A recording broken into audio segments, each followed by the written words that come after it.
Eu tenho observado que está ficando cada vez mais difícil se trabalhar alguns assuntos a respeito do povo de Deus e da causa de Deus no mundo. Eu tenho assistido alguns vídeos no YouTube, pessoas importantes, pessoas renomadas que falam temas da Bíblia e geralmente temas polêmicos. E ao mesmo tempo eu observo as pessoas nas ruas, eu observo o mundo, eu vejo como as pessoas se conduzem, se comportam hoje. Então, me vem aquela pergunta ao coração: como é que deve ser, como deve se conduzir um crente, um rapaz, um homem, que se apresenta como servo de Deus, que ou prega o Evangelho, ou frequenta uma igreja? Como eu já comentei em alguns vídeos, às vezes você só sabe que uma pessoa é de uma religião da Bíblia, é um crente, porque você o vê com a Bíblia na mão, às vezes embaixo do braço. E ao longo dos anos, mais recentemente, procurou-se massificar na cabeça dos crentes que o crente não deve ser identificado pela maneira de se trajar, principalmente aquele trajar bocó, né, matuto, aquela pessoa que por ser crente botava uma calça de xadrez com um casaco de lã listrado, né? Ou mesmo aquele que gosta de andar com a roupa da moda e mostrar que serve a Deus, e por servir a Deus ele tem que ser o melhor, andar mais bem vestido. Mas eu quero trazer a seguinte pergunta hoje, e eu vou estar refletindo alguns personagens bíblicos e como o agir de Deus acontece no mundo e como nós devemos entender isso e, pela nossa comunhão com Ele, nos enquadrar, né? Eu quero chamar a atenção para a história de João Batista e sua família. Todos conhecem ali o início do Evangelho de Mateus, né? O anúncio a Zacarias, que ele já idoso e sua mulher também idosa, Isabel, né? E era estéril, e o anjo vai avisar ele que ele vai ser pai de um menino. E desse comunicado vai nascer um homem que não deveria receber o nome do pai, como era de costume. Se o pai era José, o filho era alguém filho de José, né? Benjamim, filho de José. Zacarias, filho de Zacarias, filho de não sei quem, que é para identificar o pai e o filho, né? Acrescentava-se o nome do avô do menino, no caso, o pai de seu pai. Porque hoje nós vivemos um tempo em que, numa virada muito rápida, aonde o crente, a moça crente, o rapaz crente, era aquela pessoa que se trajava. No caso da moça, bem vestida, evitava decotes sensuais, pelo menos se ela primasse por uma aparência mais espiritual, mais reservada. O rapaz evitava usar um short muito curto.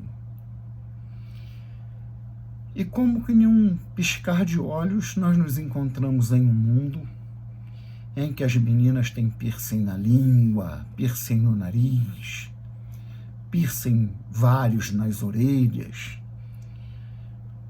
os rapazes todos tatuados, né? Alargador de orelha, aquela coisa que chega, em muitos casos, a ser ridículo, fora do bom senso, né? E professam a fé em Jesus. E como é que a gente deve tratar isso? Pessoas como eu, gente que faz parte, como um amigo meu da velha guarda, né? Já passando dos meus 65 anos, e com pastores que estão por aí de denominações que têm a mesma idade ou mais do que eu, e mais de 35 anos de ministério pastoral, e tem que administrar essa mudança, essa transição que não foi uma coisa preparada, programada, não. Deve o homem de Deus, o rapaz, o cara já com 30 anos, física e visivelmente, ser igual a qualquer um outro? Essa é a pergunta que eu quero deixar no ar, né? Tudo bem que o crente ele não deve ser visto nem avaliado pelo que veste essencialmente, mas também é normal um cara com tatuagem no rosto, tatuagem no peito, a mão toda tatuada, quase um... Qual é a expectativa, qual é a aparência, a impressão que isso causa? Porque Deus, ele não discrimina ninguém. Se uma pessoa, por exemplo, no mundo, nos tempos bíblicos, se um estrangeiro se convertesse ao Deus de Israel, e vamos supor que ele fosse um eunuco, geralmente, um eunuco, ele... Geralmente não, mas... invariavelmente, se religioso, ele era um sacerdote. Esse sacerdote, ele, entre outras coisas, praticava uma sexualidade homoafetiva, porque isso fazia parte do seu culto ao seu Deus. E alguns deles traziam tatuagem. Então, o que fazia se ele fosse trazido ao Evangelho? Tratamentos especiais. Essa pessoa tinha que receber um destaque na comunidade de Israel ou na comunidade posteriormente messiânica, né? Que chamam de evangélica. Porque as coisas de Deus nunca são de qualquer maneira. Nunca é bem aceito, nem ganha boa reputação nas escrituras, vamos chamar de nomenclatura nas escrituras. O homem que, sendo um homem de Deus, de repente ele muda a aparência dele, quando já era um homem de Deus, já era batizado. Em João, capítulo 3,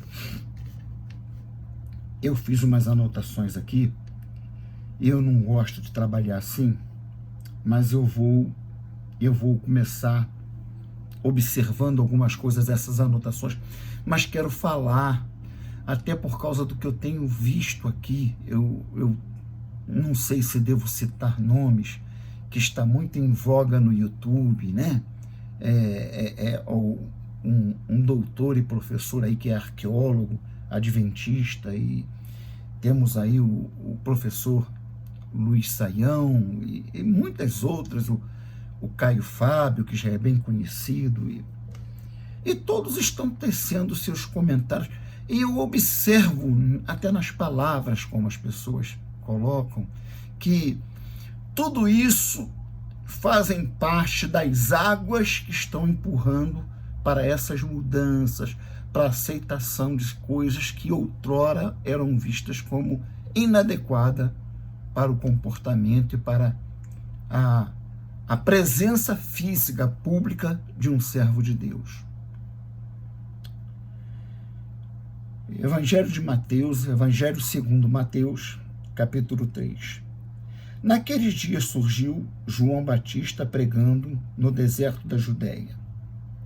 Ele dizia: arrependam-se, pois o reino dos céus está próximo.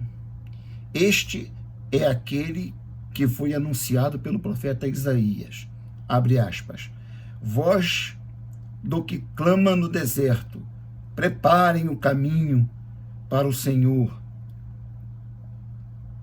Façam veredas retas para ele, fecha aspas.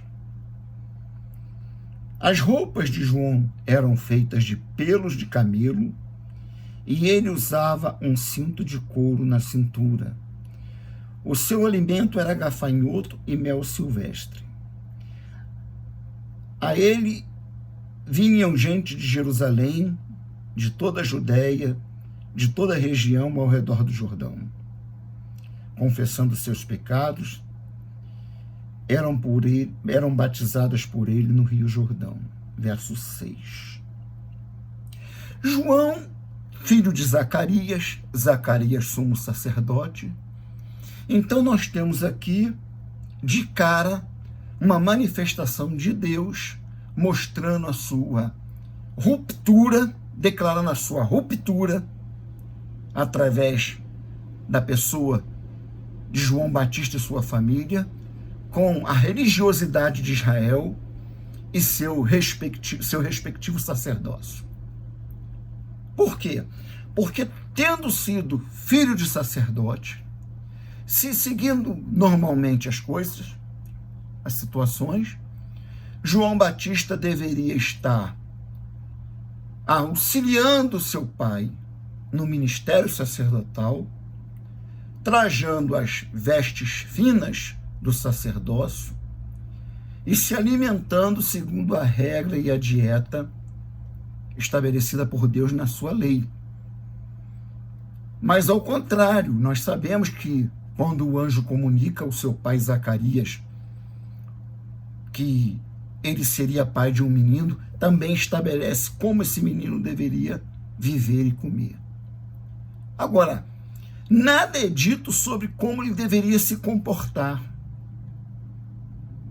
E ao contrário do que se espera, ou do que nós esperaríamos, João Batista é descrito em uma região afastada das grandes comunidades, dos grandes centros de Israel, que aqui denomina-se deserto,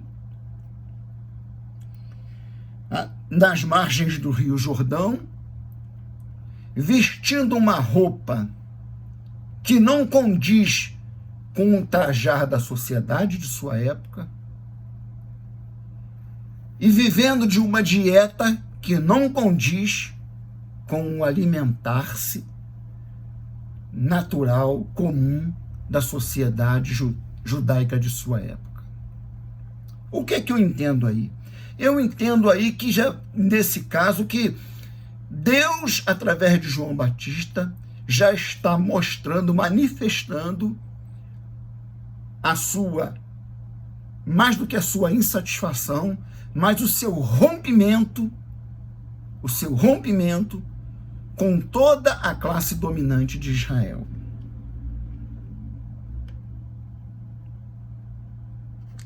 João Batista batiza Jesus, anuncia-o como Messias, Anuncia-o como Messias, declara que ele cumpre profecias importantes, e assim nós podemos ver que, não obstante Deus estabeleça padrões específicos para um servo seu, assim como para o seu povo, isso não quer dizer que cada um possa se vestir e se comportar e tratar o seu corpo de qualquer maneira. Eu tenho observado o fenômeno da tatuagem e é uma coisa que, como tem acontecido nas últimas décadas, nesse quarto de primeiro século que estamos encerrando, atingiu pessoas de todas as idades, né? Pessoas de todas as idades tatuadas. A princípio, a menina, né? A menina, a moça bonita, uma tatuagem até sensual, para chamar a atenção para parte do seu corpo. O cara, frequentador de academia, marombado, com aquela musculatura toda, com uma tatuagem, coisa e tal. Mas hoje a gente vê pessoas de qualquer idade. Hoje, inclusive, eu estava numa fila de farmácia e vi uma senhora com uma tatuagem do versículo de Filipenses 4,16 tatuada atrás do pescoço. Eu senti vontade de falar alguma coisa, mas preferi ficar quieto. Muito bem. João Batista, ele vem seguir uma linha espiritual, uma linhagem espiritual, profética, que vem desde Elias. No primeiro livro dos Reis, no capítulo 18, verso 45, uma discreta descrição do vestir-se, do modo de se vestir de Elias, o que também o conecta com João Batista. Eu não me lembro de nenhum profeta que tenha o destaque na sua maneira de se vestir por portar uma capa. A capa era uma coisa difícil de se conseguir naquele tempo. Tinha que se conseguir de um animal, geralmente um animal só. Era uma peça única que pudesse cobrir as costas, cobrir o corpo, servia também de proteção nas noites frias. E diz que Elias usava um cinto. E todos conhecem essa passagem de Elias. Ele tem o seu discípulo Eliseu e vai ter ali o momento da transição, onde essa capa, que é a marca do ministério físico, da presença física de Elias, vai ficar para Eliseu. Como deve viver e andar, trajar-se, enfim, como deve ser no seu aspecto físico-social a vida do servo de Deus? Em Lucas, capítulo 9, 53, é destacado o momento em que o Senhor vai passar por Samaria e ele estava trajando-se de forma apropriada para participar das festividades de Jerusalém. Lucas 9, 53. E nós conhecemos bem o que aconteceu. Esse é um dos momentos em que o Senhor teve que contornar, usar a sua habilidade, né? Como mestre, como pregador. Ele enviou mensageiros à sua frente, indo estes entrar em um povoado samaritano para lhe fazer os preparativos.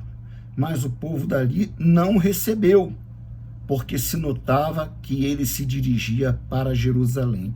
Em outra tradução, diz assim, porque o seu aspecto é de quem ia para Jerusalém.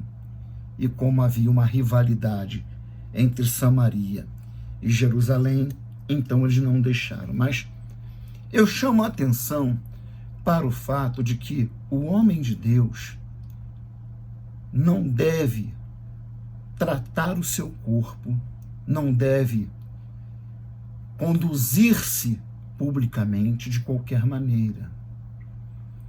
Eu depois de um certo tempo da minha idade, parei um pouco de ir para a rua sem camisa, até um mercado próximo. Não porque eu acho que haja nada de indecoroso nisso, né? Mas eu sempre lembro que as pessoas vão olhar para mim e saber que ali vai um servo de Deus, um crente, uma pessoa que se apresenta como crente. Essa questão de Deus chamar a atenção de João Batista sobre a sua maneira de se conduzir é muito importante. Em Mateus 11, é muito importante, concluo, para nós refletirmos, principalmente se quem me assiste nesse vídeo tem menos de 30 anos, para você, se você ainda não fez, está pensando em colocar piercing, seja você homem, seja você mulher, está pensando em se tatuar, que você reflita um pouco sobre isso, né? Porque nós sabemos que tudo em nós para Deus é importante, mas principalmente o nosso corpo. Paulo, falando à igreja de Corinto, tratando da questão do adultério no casamento e da fornicação, ele adverte aos irmãos de Corinto, e ele diz o seguinte: todo pecado é fora do corpo, mas aquele que pratica a promiscuidade, aquele que pratica o adultério, peca contra o próprio corpo. Juntando essas palavras de Paulo com outras dele mesmo em outra passagem, ele alerta que nosso corpo é templo do Espírito de Deus. O templo do Espírito de Deus não é mais paredes, não é mais monumentos construídos com blocos de granitos nem de alvenaria, com telhas e com instrumentos religiosos dentro. Isso não é templo. Isso é local onde pessoas se reúnem para fazer culto, para fazer celebração. Em Mateus 11, o Senhor fala sobre João Batista, quando acabou de instruir aos seus 12 discípulos, e Yeshua saiu para ensinar e pregar nas cidades da Galileia. João, ao ouvir na prisão que o Messias estava fazendo, enviou seus discípulos para lhe perguntarem, abre aspas, os discípulos de João chegaram ao Senhor e perguntaram, és tu aquele que haveria de vir, ou devemos esperar algum outro? Fecha aspas. O Senhor Yeshua respondeu, voltem e anunciem a João o que vocês estão ouvindo e vendo. Os cegos veem, os aleijados andam, os leprosos são purificados, os surdos ouvem, os mortos são ressuscitados e as boas novas são pregadas aos pobres. E feliz é aquele que não se escandaliza por minha causa. Enquanto saíam os discípulos de João, Yeshua começou a falar à multidão a respeito de João. O que vocês foram ver no deserto? Um caniço agitado pelo vento? Ou o que foram ver? Um homem vestido de roupas finas? Os que usam roupas finas estão nos palácios reais. Afinal, os que foram ver, o que foram ver? Um profeta? Sim, eu digo a vocês, e mais que profeta, este é aquele a respeito de quem está escrito, enviarei o meu mensageiro à tua frente, e ele preparará o teu caminho diante de ti. Digo a verdade a vocês, do meio dos nascidos de mulher, não surgiu ninguém maior do que João Batista. Todavia, o menor no reino dos céus é maior do que ele. Lá no capítulo 14, observem bem que o Senhor cita João Batista e destaca a maneira como ele se conduziu, e no seu conduzir está a maneira como ele se traja para denotar a sua posição, função e o seu dever e a quem ele representava. Isso é muito importante de se destacar, porque nós temos observado que, principalmente entre pessoas abaixo de 35 anos, as pessoas, pelo seu vestir, pelo seu falar, o linguajar, o uso de palavras de baixo calão, parece que estão esquecendo a quem eles representam só em sair do portão da sua casa para fora. O cara é todo tatuado, com uma argola na orelha, arrebentando a orelha toda, a garota com piercing na língua, que eu não sei nem como é que ela faz para comer com aquilo na boca. Eu canto no Ministério de Louvor da minha igreja. Eu faço parte do Ministério de Coreografia.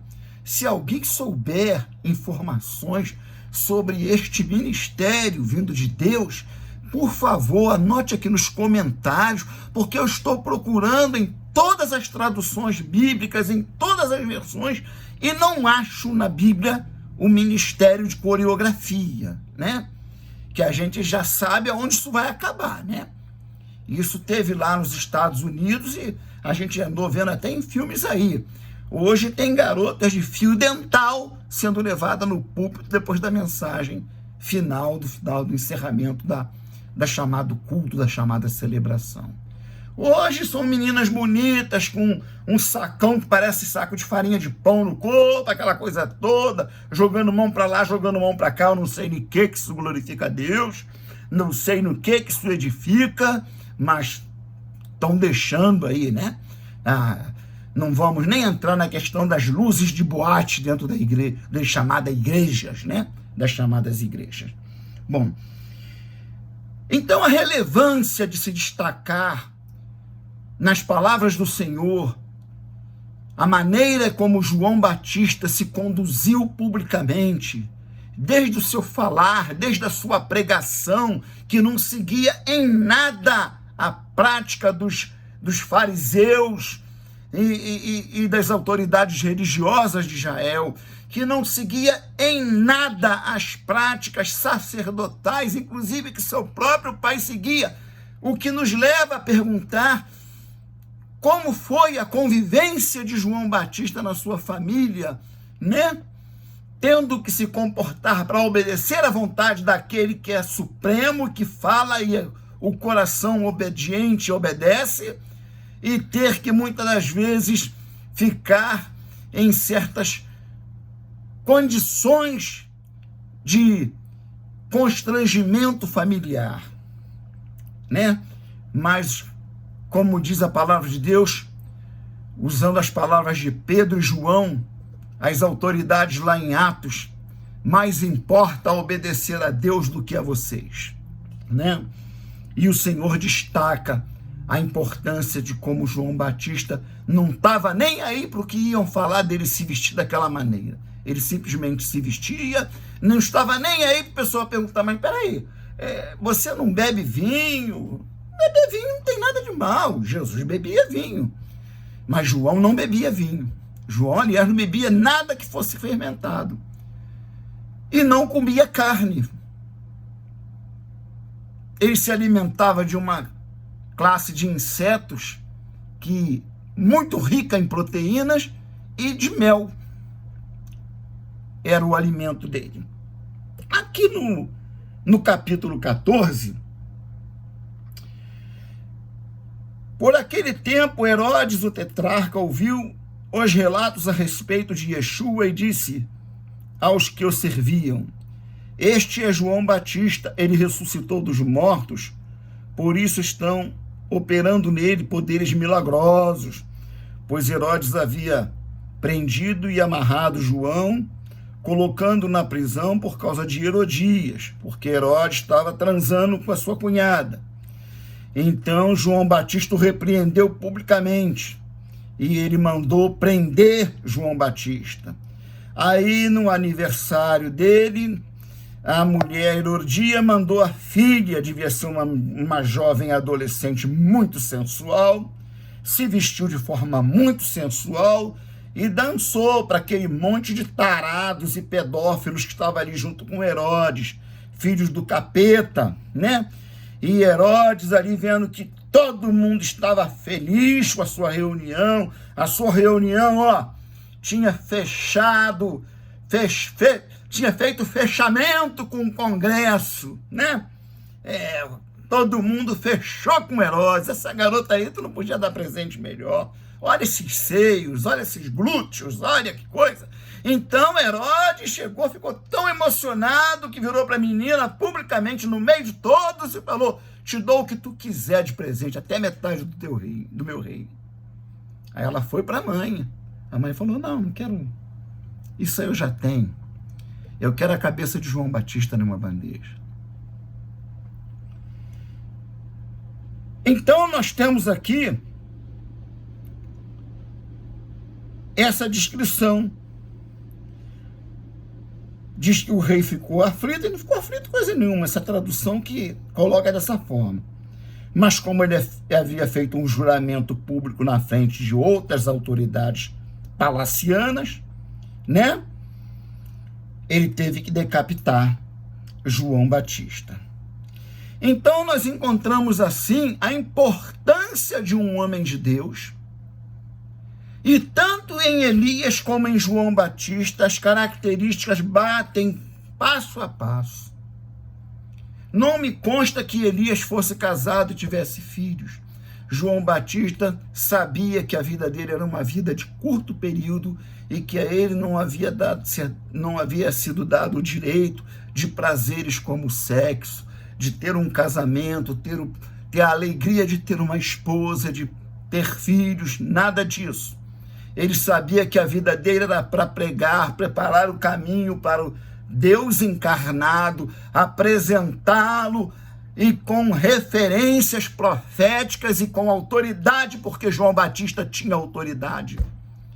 Então pergunte-se se você, se trajando e tratando o seu corpo como você trata, será que você tem condições de se sentir seguro para portar autoridade espiritual para falar sobre o reino dos céus e agir em nome dele com poder e autoridade sobre as forças das trevas e sobre o mundo que se opõe e que está invadindo a igreja como enchente de lama? Pergunte-se. Fico vendo essas denominações aí, bola de gelo, bola de lama, tem até nome que eu não sei nem pronunciar. Agora surgiu uma aqui perto, que outro dia um casal, a igreja tal, nunca ouvi falar. Fica na rua atrás do fórum. Eu falei, bom, o fórum é ali, ó.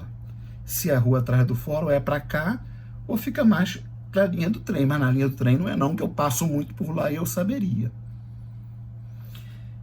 E são situações que estão surgindo e trazendo essas novidades, principalmente a liberdade que agrada a garotada, as moças, os rapazes. E aqui não tem fala de nenhum velho recalcado, não. Eu vivi bem minha vida como crente, eu sou uma pessoa que não vivo reprimindo nada. Quem quiser vir conversar comigo, saber sobre questões de dieta, eu não sou protestante, tá entendendo? Eu não fico por aí bradando contra quem bebe isso ou quem bebe aquilo, quem come carne dali ou carne de rã, eu não tô nem aí. Para mim, desde que seja criado por Deus, como diz Paulo, é bom e agradável, desde que feito na graça do Senhor. Então a pergunta que nós temos que fazer é essa. João Batista viveu 32, 33 anos, que ele tinha a idade do seu primo Yeshua, ele era apenas seis meses mais novo do que o Senhor, né? Mais velho. Quando o anjo vai anunciar a Maria, Isabel já tinha sido comunicada. E João Batista era 6 meses mais velho do que o Senhor. Mas vamos colocar aí da mesma idade. Ele cumpre o seu ministério, exercendo autoridade. O Evangelho de João atesta isso. Não fez nenhum milagre. Nenhum cego ficou vendo por a intervenção de Deus através de João Batista. Nenhum paralítico andou. Nenhum mudo passou a falar. Mas a autoridade ministerial de João Batista e o ministério, o sucesso ministerial dele é destacado como um homem o qual não teve igual em Israel, como disse o Senhor. Dos nascidos de mulher, na dispensação da lei, ninguém se iguala a João Batista. E ele não conquistou isso passando batom, pintando unha, tá? Não fez tatuagem, não tinha piercing. Então nós precisamos pensar e refletir. Isso é um assunto que eu não falo muito. Não me lembro se já fiz algum vídeo falando sobre isso.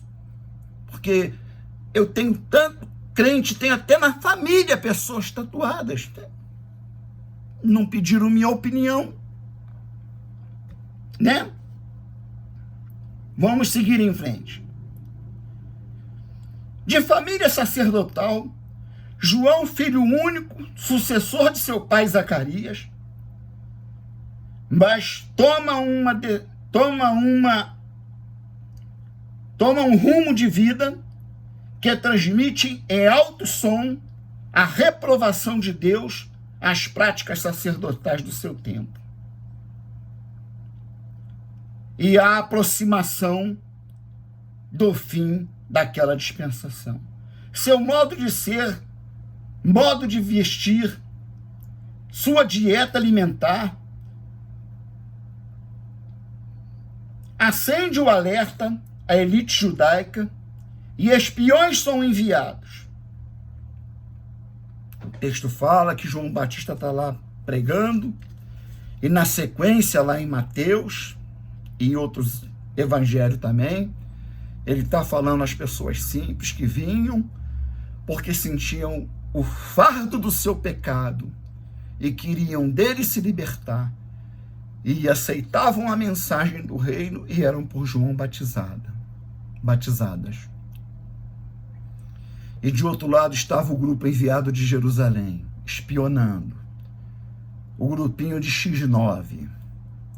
Aí João Batista fala para um: ele é aquele que vos encherá do Espírito Santo e na sua mão traz a pá. Ele vos batizará com água e com fogo. Fogo é juízo. Queimará a palha na sua eira e separará o trigo. Então, assim, nós temos as advertências da Bíblia sobre como deve se conduzir o homem de Deus. E é de relevância esta fala que nós estamos trazendo, porque nós vivemos um tempo, e isso já não é de agora, não. O meu filho, que está na Espanha já aos seus 33 anos, uma vez me perguntou: pai, não vou entrar no contexto, por que todo mundo que se converte vira pastor?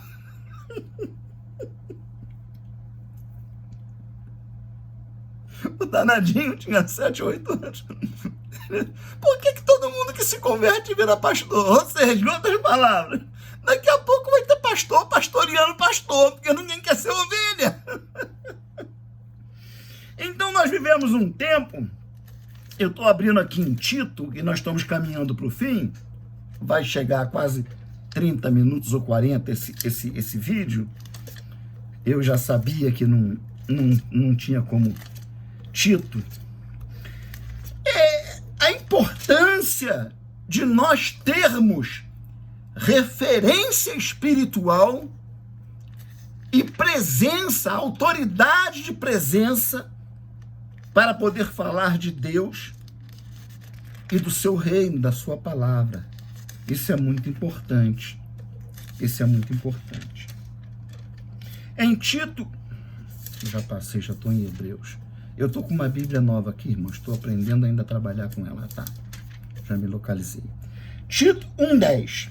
Tito 1,10 diz assim, Paulo falando a um dos seus pastores,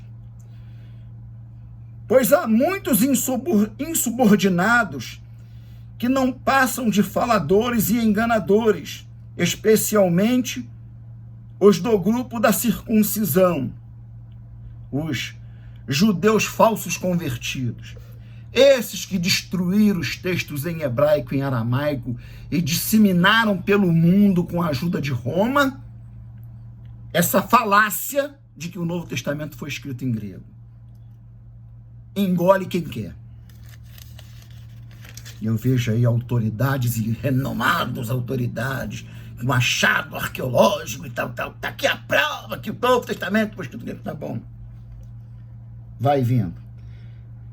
Agora eu chamo a atenção para esse texto final, de como deve ser a postura do homem. Nós falamos da aparência, nós falamos da sua maneira de se conduzir publicamente. Agora vejam o que Paulo diz a Tito, a partir do Tito e Timóteo, a partir do capítulo 2, do verso 1.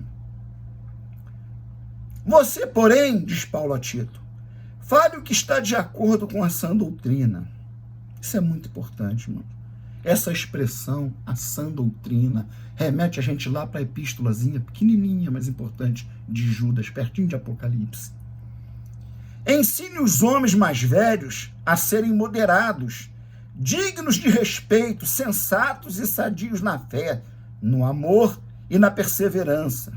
Semelhantemente, ensine as mulheres mais velhas a serem reverentes na sua maneira de viver, e não serem caluniadoras, nem escravizadas a muito vinho, mas a serem capazes de ensinar o que é bom. Assim poderão orientar as mulheres mais jovens e a amarem seus maridos e seus filhos, a serem prudentes e puras, a estarem ocupadas em casa e a serem bondosas e sujeitas a seus maridos, a fim de que a palavra de Deus não seja difamada.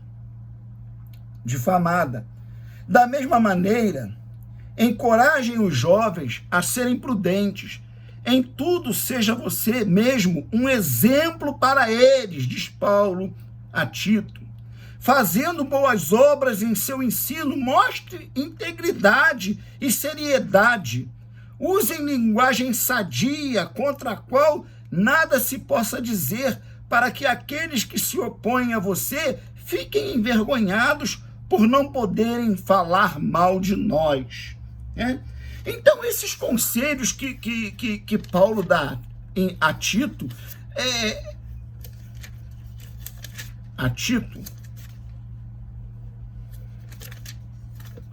eu falei Tito? Eu li Tito ou Filemão? Espera aí, gente. É Tito, tá bom. Esses conselhos que Paulo dá a Tito é de uma importância. Em 1 Timóteo, ele diz o seguinte, é de uma importância singular para os nossos dias. E você olha na televisão, o pastor fulano de tal. Graças a Deus sumiu um pouco o tal do patriarca, né? Patriarca, apóstolo, tá meio em baixa, né? É 2 Timóteo 1,7. É tudo 2 Timóteo, não é primeira não, desculpe. E assim eu encerro. 2 Timóteo 1,7, Paulo diz assim, pois Deus não nos deu espírito de covardia, mas de poder, de amor e de equilíbrio. Deus não nos deu espírito de covardia. Tem muita gente tentando se impor, mostrando que é um cara para frente, sabe? É jovem guarda, tô aqui para trazer a palavra de Deus e não tem esse negócio de velharia, não. Pode vir para cá, que aqui o Espírito de Deus vai se manifestar. Você pode estar tatuado, pode estar... sabe? Mas a palavra de Deus diz aqui, pois Deus não nos deu espírito de covardia. Você tem que se sustentar como pregador da palavra, como ministro do evangelho, como líder de grupo aí, por grupo, entenda você uma denominação ou um grupo na sua casa, você tem que se impor com autoridade espiritual e não por adereços físicos e não por dar liberdade, subir na frente com o microfone de camiseta cavadinha, sabe como é que é? Mas de poder, de amor e de equilíbrio. Isso chama-se equilíbrio. Em 2 Timóteo, e aí eu termino, 2, 14 e 15, finalizo dizendo assim: continue a lembrar estas coisas a todos, advertindo-os solenemente diante de Deus, para que não se envolvam em discussões acerca de palavras. Isso não traz proveito e serve apenas para perverter os ouvintes. Procure apresentar-se a Deus aprovado, como obreiro que não tem do que se envergonhar e que maneja corretamente a palavra da verdade. Então, recapitulando rapidamente, para nós não fazermos esse vídeo pelo seu tempo algo indesejável para muitos, que não olham o conteúdo, só olha o número, grande demais, não tenho saco para isso não. Mas às vezes você está perdendo uma boa oportunidade de ser edificado, de ouvir aqui, porque eu não preciso de ter falsa modéstia, o que você não vai ouvir na tua igreja, meu camarada, que eu sei do que estou falando. Eu sei muito bem do que estou falando, tá? Desde Elias, inteirando em João Batista, nós temos visto que Deus escolhe homens que podem ser, em certo sentido, seguir uma padronização, como o povo de Israel tinha uma padronização espiritual, uma padronização culinária, uma dieta, onde eles deveriam respeitar o que era santo para uso, o que era caché e o que não era, mas também o Deus que podia mostrar através da manifestação de um homem, no caso João Batista, que estava rompendo com o status quo e estabelecendo agora o início de uma nova era, de uma nova dispensação. Mas tudo feito com equilíbrio, dentro dos parâmetros espirituais estabelecidos pelo céu, estabelecido por Deus e ratificado por Ele com autoridade espiritual, autoridade na sua vida moderada, equilibrada, de palavras sãs, seguindo as sãs doutrinas e não se enfeitando, se adornando, quem sabe até fazendo com o seu corpo coisas que no dia do juízo vai receber reprovação. Não tem ninguém advertindo sobre isso. Não tem nada a ver, não. Nós seremos transformados, eu imagino que seja isso que quiser dito. Nós seremos transformados, é assim? Será que é assim? Por que nos é recomendado, então, se vamos ser transformados, o que falávamos na velha carne não ficará para trás ao assumirmos o corpo ressurreto? Mas o que diz a palavra? Que nós devemos manter um falar digno da glória de Deus, que o nosso falar seja de acordo com a sã doutrina, que o nosso viver, o nosso conduzir, a maneira como nos comportamos, a nossa vida moral, a nossa ética, sabe? A ética que nós devemos nos conduzir como servos de Deus precisa ser preservada. e assim segue os conselhos da palavra de Deus, do que Paulo fala através das suas epístolas aos seus pastores, a Tito, né, a Timóteo, e poderíamos nos estender se o tempo não fosse um empecilho. Mas reflita sobre isso. Você que é pastor, que tem a responsabilidade de muitas vezes ficar naquele dilema: se eu falar eu vou perder a membresia, né? Se eu falar eu vou perder a moça, se eu disser que esse namoro aí com esse cara do mundo não é de Deus, ela vai procurar uma igreja que vai casar ele sem ser crente e tudo, e eu vou perder o membro. Reflita se o que mais importa é ter números ou agradar a Deus. Reflita se o que mais importa é encher a igreja de uma juventude grande, alegre, tatuada, cheia de piercing, mas sabe lá Deus o que tem por trás disso tudo aí. Ou manter uma disciplina, uma ética, um rigor que nos diferencie do mundo pecador, enlamaçado do pecado como nunca antes, e mostrarmos e sermos a diferença. Que Deus nos abençoe.